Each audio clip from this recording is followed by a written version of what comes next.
प्रशांत किशोर जी ठीक कह रहे हैं, क्योंकि वो भी लालू कंपनी के ही एजेंट हैं, तो एक दूसरे को भाई पहचान गए हैं। तो कांग्रेस पार्टी और प्रशांत किशोर जी, ये दोनों लालू जी के पिछलगू हैं, इनका कोई वजूद नहीं है। ये सारे लोग लालू जी पर परजीवी हैं, लालू जी के इशारे पर, राजद के इशारे पर काम करने वाली पार्टियां हैं।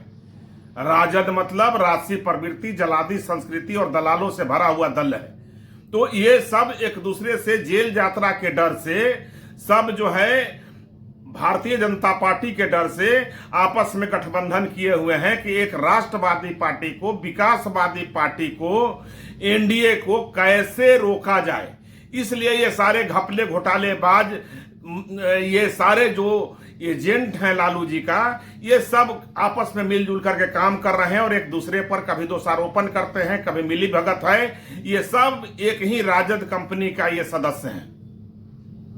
पूरे समन्वय के साथ तेजस्वी जी के नेतृत्व में जनता और जनता के सवालों को लेकर के, जनता के मुद्दे पर विचारों के आधार पर गठबंधन बना है और विचारों में सम्मान का भाव है।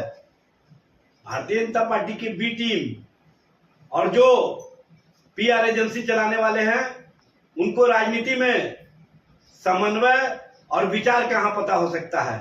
उनको तो एक ही बात का पता है कि किस तरह से नारे गढ़ने हैं और किस तरह से आम आवाम को बरगलाने के लिए नए नए तरकीब सुझाने हैं। नई तरकीब सुझाने वाले, नए तरह के नारे गढ़ने वाले राजनीति में विचार को नहीं समझ सकते हैं, सम्मान के भाव को नहीं समझ सकते हैं, इसीलिए ऐसी भाषा इस्तेमाल कर रहे हैं। राजनीति में समन्वय और सम्मान, विचार के आधार पर एक दूसरे के प्रति परस्पर सहयोग के साथ जनता और जनता के मुद्दे पर जनता के बीच में महागठबंधन जाने का काम कर रही है।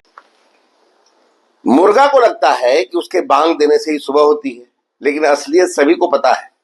तेजस्वी यादव जी को भी मुर्गे की तरह गलतफहमी हो गई है। किसी के चिल्लाने से कुछ नहीं होता। मोदी सरकार सभी वर्गों को साथ लेकर चलती है और सभी का हित देखती है।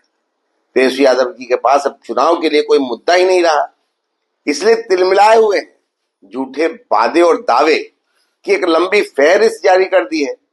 यह सब सिर्फ दिखावा है। तेजस्वी जानते हैं कि न उनकी कभी सरकार बनेगी, न वादे पूरे होंगे, लेकिन एनडीए सरकार जो कहती है उसे पूरा करती है। तेजस्वी जी के झूठे दावे और वादे सभी जान चुके हैं।